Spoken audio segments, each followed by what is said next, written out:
Shalom, selamat siang Bapak Ibu yang kasih Tuhan. Kita berjumpa kembali di dalam acara Siraman Rohani. Saat ini saya akan mengajak Bapak Ibu sekalian untuk sharing firman Tuhan yang terambil di dalam Markus pasal 4 ayat 35 sampai 41. Mari sebelum kita membahas firman Tuhan ini, kita berdoa terlebih dahulu. Mari kita berdoa. Bapak yang baik, kami mengucap syukur hari ini kami boleh bersama-sama kembali untuk sharing firman Tuhan. Bila Engkau menolong kami untuk memahami kebenaran firman-Mu, dan firman Tuhan itu boleh menjadi kekuatan kami bersama. Terima kasih Tuhan, tolong hamba yang lemah untuk dapat menyampaikan kebenaran firman-Mu. Terpujilah Engkau Bapa, dalam nama Yesus kami menyerahkan pemberitaan firman Tuhan ini ke dalam tangan kuasa-Mu. Amin. Ya, mari kita bersama-sama membuka Alkitab kita di dalam Markus pasal yang keempat ayat 35 sampai 41. Saya akan membacakan bagi Bapak Ibu sekalian yang demikian bunyi firman Tuhan. Angin ribut diredakan. Pada hari itu, waktu hari sudah petang, Yesus berkata kepada mereka, "Marilah kita bertolak ke seberang." Mereka meninggalkan orang banyak itu lalu bertolak dan membawa Yesus beserta dengan mereka dalam perahu di mana Yesus telah duduk, dan perahu-perahu lainnya juga menyertai dia. Lalu mengamuklah taufan yang sangat dahsyat dan ombak menyembur masuk ke dalam perahu sehingga perahu itu mulai penuh dengan air. Pada waktu itu Yesus sedang tidur di buritan di sebuah tilam, maka murid-muridnya membangunkan dia dan berkata kepadanya, "Guru, engkau tidak peduli kalau kita binasa." Ia pun bangun menghardik angin itu dan berkata kepada danau itu, "Diam, tenanglah." Lalu angin itu reda dan danau itu menjadi teduh sekali. Lalu ia berkata kepada mereka, "Mengapa kamu begitu takut? Mengapa kamu tidak percaya?" Mereka menjadi sangat takut dan berkata seorang kepada yang lain, "Siapa gerangan orang ini sehingga angin dan danau pun taat kepadanya?" Amin. Bapak Ibu yang kasih Tuhan, hari ini saya mengajak Bapak Ibu untuk berbicara tentang Tuhan ada di tengah-tengah goncangan yang menimpa kita. Bapak Ibu yang kasih Tuhan, kalau kita membaca firman Tuhan yang barusan kita baca dalam Markus 4 ayat 35 sampai 41 ini, kita dapat melihat bahwa Tuhan Yesus berkuasa atas segala sesuatu. Nah, kalau kita melihat bahwa Tuhan Yesus berkuasa atas segala sesuatu dalam setiap kehidupan kita, yang pertama, Bapak Ibu yang kasih Tuhan, kalau kita melihat dalam pelajaran ini adalah fokus pada tugas pengajaran. Tuhan Yesus fokus pada tugas pengajaran di dalam ayat 35 sampai 36. Dikatakan, pada hari itu, waktu hari sudah petang, Yesus berkata kepada mereka, "Marilah kita bertolak ke seberang." Mereka meninggalkan orang banyak itu lalu bertolak dengan membawa Yesus beserta dengan mereka dalam perahu, di mana Yesus telah duduk di perahu-perahu lain juga menyertai dia. Jadi kalau kita melihat di sini, Tuhan Yesus mengambil satu keputusan untuk pergi dari tepi danau setelah ia mengajar orang banyak, Bapak Ibu kasih Tuhan. Dan kalau kita melihat, Tuhan Yesus juga butuh istirahat setelah dia mengajar banyak orang. Kalau kita melihat di dalam pasal 4 ini, dari ayat 1 sampai ayat yang ke-34, di situ Tuhan Yesus mengajar banyak hal tentang perumpamaan kepada banyak orang, Bapak Ibu kasih Tuhan. Setelah dia mengajar banyak orang, dan di dalam pas ayat 35 sampai 41 di situ Tuhan Yesus ingin beristirahat, maka membawa murid-muridnya untuk dia bertolak dari danau itu. Dan kalau kita melihat di situ, dia pergi bersama para murid-muridnya, Bapak Ibu kasih Tuhan. Dan saat dia pergi meninggalkan danau itu, tepi danau itu, dia duduk di dalam perahu dan dia tidur. Dan kalau kita melihat apa yang terjadi setelah dia duduk dan setelah tidur, kalau kita melihat ketika Tuhan Yesus beristirahat, maka Bapak Ibu yang kasih Tuhan, di situ muncullah satu masalah. Kalau kita melihat tipe dari Danau Galilea ini tipikal danau yang mudah diterjang arus angin yang kencang dari celah bukit yang mengelilinginya, sehingga suasana yang begitu tenang tadinya menjadi suasana yang kacau dan kepanikan melanda para murid, di mana angin ribut yang begitu hebat menerjang perahu yang dia naikin. Dan di situ ada bersama-sama dengan Tuhan Yesus. Mereka tidak dapat mengandalkan perahu yang sudah penuh dengan air dan nyaris tenggelam. Walaupun Bapak Ibu yang kasih Tuhan, mungkin di antara mereka adalah ahli di dalam bidang masalah penelayanan atau ahli di dalam menjalankan perahu di dalam air ini. Tetapi Bapak Ibu yang kasih Tuhan, ketika air mulai melanda, air mulai menyerang, angin ribut mulai menyerang, mereka begitu panik dan takut.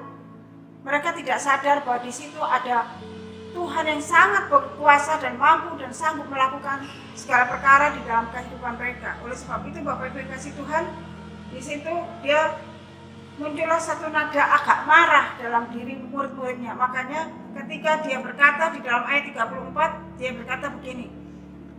Ayat 38 dia berkata begini. Pada waktu itu Yesus sedang tidur di buritan di sebuah tilam, maka murid-muridnya membangunkan dia dan berkata kepadanya, "Guru, engkau tidak peduli kalau kita binasa." Jadi satu teriakan yang sepertinya menyalahkan Tuhan Yesus. Kenapa Tuhan Yesus justru enak-enak tidur? Dia sepertinya tidak peduli di tengah-tengah situasi yang sangat genting dan sangat gawat. Makanya dia berteriak di dalam ayat 38 bagian B itu. Dikatakan, "Guru, engkau tidak peduli kalau kita binasa." Nah, Bapak Ibu yang kasih Tuhan, di dalam hal ini kalau kita melihat, para murid ini begitu takut, begitu panik. Kenapa? Karena air sudah masuk ke dalam perahu dan nyaris tenggelam. Tetapi mereka lupa bahwa Tuhan yang ada bersama-sama dengan dia itu mampu dan sanggup memberikan solusi yang terbaik. Makanya dikatakan di dalam ayat 39, ia pun bangun menghadap angin itu dan berkata kepada danau itu, "Diam, tenanglah." Lalu angin itu reda dan danau itu menjadi teduh sekali. Bapak Ibu yang kasih Tuhan, ketika masalah menghampiri murid-muridnya, murid-murid Tuhan Yesus, mereka tidak sadar bahwa di situ ada Tuhan Yesus yang mampu dan sanggup melakukan perkara-perkara yang luar biasa dalam kehidupan para murid. Walaupun saat itu ada goncangan, ada badai yang mengamuk di tengah-tengah kehidupan mereka, tetapi Bapak Ibu yang kasih Tuhan, Tuhan mampu dan sanggup menolong di dalam mengatasi masalah mereka. Nah, di sini Bapak Ibu yang kasih Tuhan, solusi yang diberikan oleh Tuhan Yesus sungguh luar biasa. Masalah yang dihadapi oleh para murid diambil alih oleh Tuhan Yesus dan menjadi tanggung jawab Tuhan Yesus. Dan Tuhan Yesus di situ cuma berkata kepada danau itu, "Diam, tenanglah." Dan apa yang terjadi? Ketika Tuhan Yesus berkata, "Diam dan tenanglah," di dalam ayat 39 itu mengatakan bahwa lalu angin itu reda dan danau itu menjadi teduh sekali. Jadi Bapak Ibu yang kasih Tuhan, di sini kuasa Tuhan begitu luar biasa. Ketika Tuhan berkata, "Diam dan tenanglah," di situ terjadilah satu perubahan yang luar biasa. Danau itu menjadi tenang dan teduh, angin itu reda. Nah, Bapak Ibu kasih Tuhan, goncangan ada dalam setiap kehidupan kita, tetapi Tuhan juga ada dan berotoritas di dalam kehidupan kita. Oleh sebab itu kalau kita melihat di dalam ayat ini, mengingatkan saya dan Bapak Ibu sekalian, apalagi di dalam ayat yang ke-41 dikatakan, mereka menjadi sangat takut dan berkata seorang kepada yang lain, "Siapakah gerangan orang ini?" Sehingga angin dan danau itu pun taat kepadanya. Kalau ayat 40 di situ dikatakan, lalu ia berkata kepada mereka, "Mengapa kamu begitu takut? Mengapa kamu tidak percaya?" Bukankah apa yang dikatakan oleh Tuhan Yesus di dalam ayat 40 ini seringkali terjadi dalam hidup kita? Kita sering menghadapi ketakutan yang luar biasa dan kita tidak percaya kepada kuasa Tuhan yang luar biasa. Nah, makanya murid-murid dikatakan seperti itu menjadi takut. Bapak Ibu yang kasih Tuhan, dalam ayat 41 dia berkata, "Siapakah gerangan orang ini sehingga angin dan danau pun taat kepadanya?" Kalau kita melihat di sini Bapak Ibu yang kasih Tuhan, murid-murid Tuhan Yesus selalu bersama-sama dengan Tuhan Yesus, tetapi dia tidak sadar bahwa Tuhan Yesus punya otoritas yang begitu luar biasa kuasanya atas segala hal. Dan murid-murid Tuhan Yesus tidak mengandalkan Tuhan Yesus, justru dia mengandalkan kekuatannya sendiri sehingga dia mengalami ketakutan. Makanya di dalam ayat 40 Tuhan Yesus menegur mereka, "Mengapa engkau begitu takut? Mengapa kamu tidak percaya?" Jadi mengapa kamu begitu takut dan mengapa kamu tidak percaya? Kalau ayat 40 ini, murid-murid 41 ini murid-murid mengatakan, "Siapakah gerangan orang ini sehingga angin dan danau pun taat kepadanya?" Di sini kita dapat melihat murid-murid Tuhan Yesus tidak bisa melihat siapa Tuhan Yesus dengan jelas. Tidak bisa melihat guru yang dia ikuti yang selalu mengajarkan pengajaran berbagai hal kepada banyak orang dan banyak mengadakan tanda-tanda ajaib, mujizat terjadi di dalam pengajaran, di dalam apa yang dilakukan dalam pelayanan Tuhan Yesus. Tetapi murid-murid tidak dapat melihat semua itu, sehingga ketika badai menghantam mereka, angin ribut menghantam mereka di tengah-tengah danau, perahu mereka nyaris tenggelam, mereka justru berkata dan berteriak seperti mereka marah kepada Tuhan Yesus.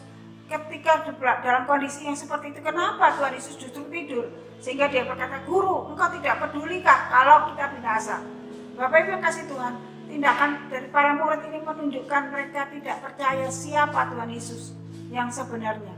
Mereka tidak melihat kuasa Tuhan Yesus yang begitu luar biasa. Nah, Bapak Ibu yang kasih Tuhan, pelajaran ini mengingatkan saya dan Bapak Ibu sekalian, kita punya Tuhan Yesus, Allah yang hidup, Tuhan yang mampu dan sanggup melakukan perkara yang besar, dan Tuhan yang sanggup mendengar semua teriakan kita. Oleh sebab itu, ketika badai menghantam dalam kehidupan kita, ingatlah bahwa Tuhan Yesus ada di tengah-tengah badai itu bersama dengan kita. Kita tidak sendirian. Maka ketika kita mempercayakan semuanya ke dalam tangan Tuhan, dan kita percaya dengan sepenuh hati, berserah dengan sepenuh hati, maka kita dapat melihat kuasa Tuhan nyata dalam hidup kita. Makanya Bapak Ibu yang kasih Tuhan, seringkali bahaya-bahaya yang mengancam kita, patutlah kita hadapi dengan iman dan menyerahkan diri kepada Tuhan. Karena kalau kita menghadapi semua masalah dan badai dalam hidup kita yang mengancam kita, kita hadapi bersama dengan Tuhan dengan iman, maka Bapak Ibu yang kasih Tuhan, di situ kita dapat melihat kuasa Tuhan dinyatakan penuh penyerahan diri di hadapan Tuhan. Dengan iman kita menyerahkan semua masalah yang menghantam kita seperti badai yang mengamuk, kita serahkan kepada Tuhan, karena Tuhan mampu dan sanggup menolong kita. Nah, Bapak Ibu yang kasih Tuhan, dari renungan yang singkat ini, dari firman Tuhan yang singkat ini, banyak hal yang dapat kita pelajari, bahwa ketika badai menghantam kita, ingatlah Tuhan Yesus punya otoritas yang luar biasa. Tuhan Yesus adalah Tuhan Allah yang hidup.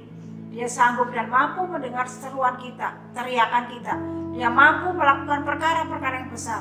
Dan Bapak Ibu yang kasih Tuhan, ingatlah ketika badai menghantam kita, masalah menghantam kita, mari kita hadapi bersama dengan Tuhan, dengan iman percaya kita kepada Tuhan, dengan penuh berserah diri kepada Tuhan.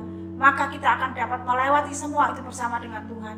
Kita dimampukan untuk keluar dari badai itu, dan kita akan mengalami kemenangan bersama dengan Tuhan. Amin. Mari kita berdoa. Bapa yang di surga, di dalam nama Tuhan kami Yesus Kristus, biarlah Tuhan renungan singkat ini boleh menguatkan setiap kami ketika badai menghantam kami. Kami percaya Engkau ada bersama-sama dengan kami ketika kami menghadapi semua itu, dan Engkau yang akan menopang kami, menolong kami, sehingga kami dapat melewati semua itu bersama dengan Tuhan, dan kami dapat menjadi orang yang menang di dalam Tuhan. Terima kasih Bapak, Engkau meterangkan kebenaran firman-Mu, dan Engkau teguhkan iman kami untuk terus kami berjalan bersama dengan Tuhan. Dalam situasi apapun kami dapat terus berpegang kepada Engkau. Terima kasih Tuhan. Engkau berkati Bapak Ibu saudara kami yang sudah mendengarkan firman Tuhan ini. Terima kasih Bapak. Dalam nama Yesus kami bersyukur dan kami berdoa. Amin. Tuhan memberkati. Sampai berjumpa kembali.